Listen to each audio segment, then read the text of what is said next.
आ गया इस बंदे ने भी तेन आख्या सी इश्तारिया कि तेरी हो जी दावत करांगा कि जेड़ी ना किसी ने सुनी न वेखी होगी।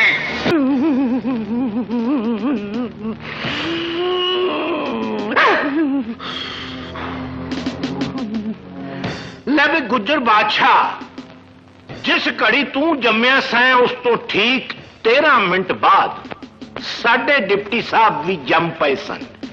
इसे वास्ते अज थाने दे विच तेरी रोटी कर दी है।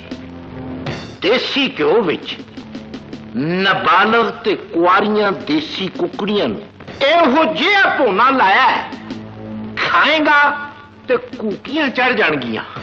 तू आप कहेगा ओए पुलिस वालियो, ओए मैनू व्हाट इज दिस करो और तुहानू नाई बना के अपने लिए टुक्कर पकवाना है इश्तियारी दी जिद से।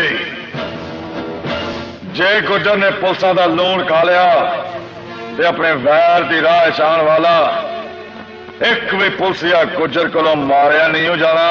सुनो इश्तारिया, मैं तेरे लिए 10 भी देगा, कानून दे बारूद दिया भी दम ते रखिया रे, पर तेरू मौत दी उस टुकर दी पहली प्रांत खान तो पहला ए पूछना वा कि तेरी मुराद खान जागीरदार ना की दुश्मनी है।